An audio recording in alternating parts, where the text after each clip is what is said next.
Poet X by Elizabeth Acevedo. Scrapping. I'm not stupid, you know. I know I'm not going to be 30 fighting grown-ass men. I know I'm not always going to be bigger and meaner than the boys in my grade. I know one day they'll be stronger and hit back harder. I know I won't always intimidate girls with my weight with my hard hands. I know I won't be able to defend a twin forever. But I thought when it happened it would be because he would fight for himself, not just find someone else to protect him.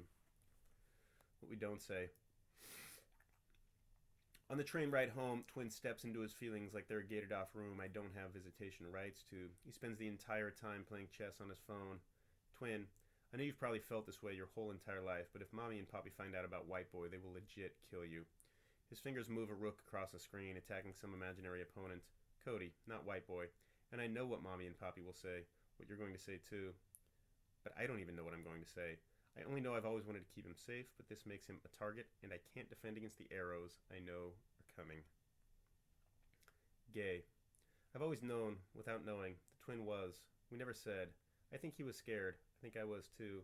He's Mommy's miracle. He would become her sin. I guess I hoped. If I didn't ever really know, it would be like he wasn't. But maybe my silence just made him feel more alone. Maybe my silence condones the ugly things people think. All that I know is that I don't know how to move forward from this. Feeling off when Twin is mad. A part of myself rebels against the discord. It might sound dumb, and not all twins are like us, but when he's angry, it throws me off. I can't think of anything but him being upset, and I'm afraid anything I say will make him angrier. I don't even know what I did wrong. I've been fighting dudes for Twin my whole life. Why did he think I wouldn't show up at his school? Not even Amon's emoji smiley faces and links to Ja Rule's old romantic rap videos are enough to make me feel better. Rough draft of assignment 3. Describe someone you consider misunderstood by society.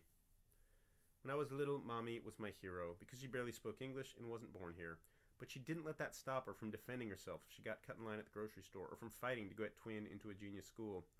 Because I've never seen her ask my father for money or complain about her job because her hands will be scraped raw from work, but she still folds them to pray. When I was little, Mommy was my hero, but then I grew breasts, and although she was always extra hard on me, her attention became something else, like she wanted to turn me into the nun she could never be. Final draft of assignment 3. What I actually turn in. Xiomara Batista. Tuesday, November 6th, Miss Galliano. Describe someone misunderstood by society. Final draft. I've always found Nicki Minaj compelling. Although she gets a bad reputation for being overly sexual and making songs like Anaconda, I think the persona she portrays in her videos is really different from who she is in real life. So the question should be, does society distinguish between someone who actually is and the alter ego they present to the public? For example, Miss Minaj may have lyrics that some people feel are a bad influence, but then she's always tweeting people to stay in school. I also think society puts a negative spin on her music by saying she's allowing men to dictate how she raps, but a lot of her music shows a positive outlook on physical beauty. She's well developed, and people always have a lot of negative things to say about her because of her body. Now she talks about it and sex, but instead of being ashamed or writing something different, she celebrates her curves and what she wants.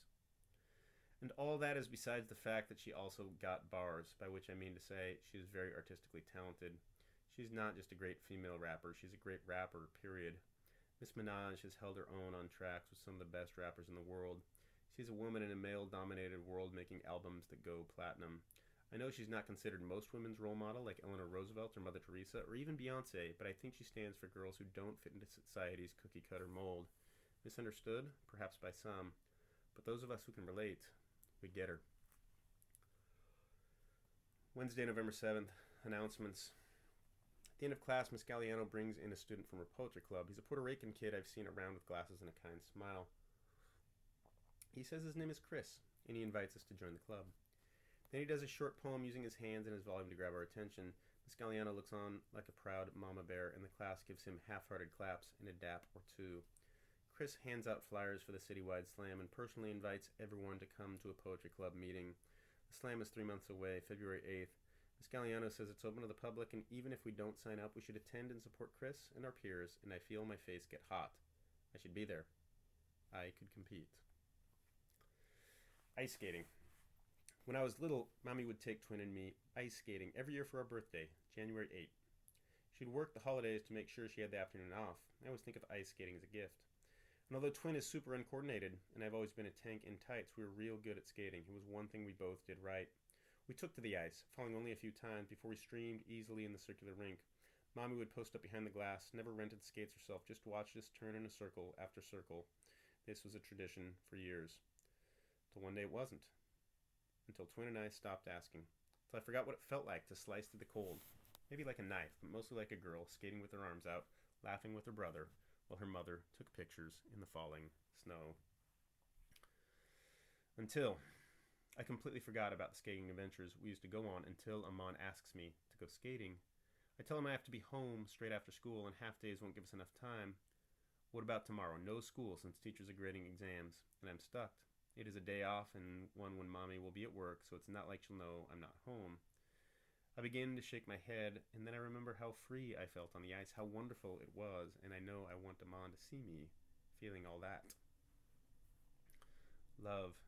Turns out Amon loves winter sports. It's the last thing I would have imagined, but he names professional snowboarders and skiers and figure skaters in the same tone reserved for his favorite rappers.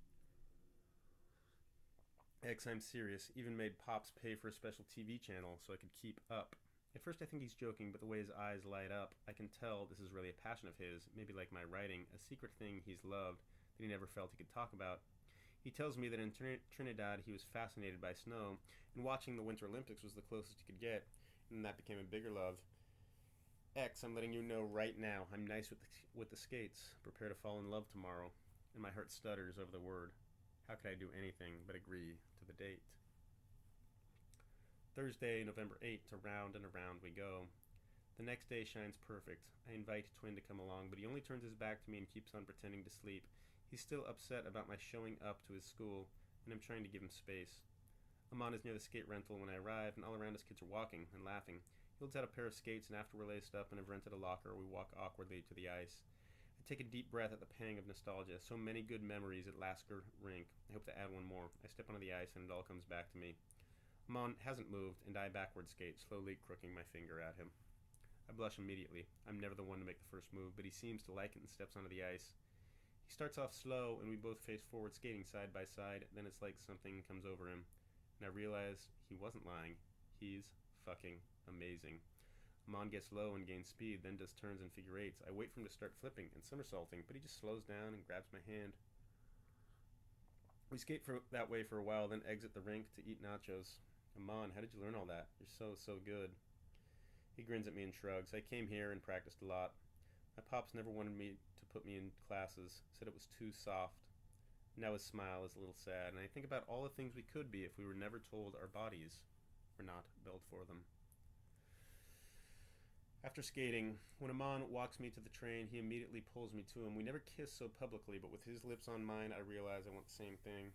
And I know that it's stupid, too easy to run into someone from the block or one of Mommy's church friends, but I just want to keep this moment going. When he tugs on my hand and pulls me even closer, I let him make me forget. Twin's anger, confirmation class, the train smell, the people around us with a stand clear of the closing doors, please.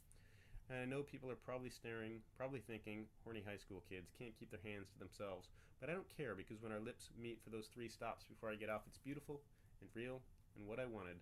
We were probably the only thing worth watching anyways. Maybe we're doing our train audience a favor, reminding them of first love. This body on fire. Walking home from the train, I can't help but think Amon's made a junkie out of me, begging for that hit, eyes wide with hunger, blood on fire, licking the flesh, waiting for the refresh of his mouth. Fiend, begging for an inhale, whatever the price, just so long as it's real nice, real nice. Blood on ice, ice waiting for that warmth that heat that fire. He's turned me into a fiend, waiting for his next word, hanging on his last breath, always waiting for the next time. The shit in the fan. I hear Mommy's yelling through the apartment door before I even turn the key, which isn't right because she shouldn't be home yet. It isn't even 4 o'clock. I mean, I did miss my stop because I didn't want to quit Amon's kisses. Se lo estaba comiendo. Had her tongue down his throat. Some little dirty boy. I had to get off the train and stop early. And I know then.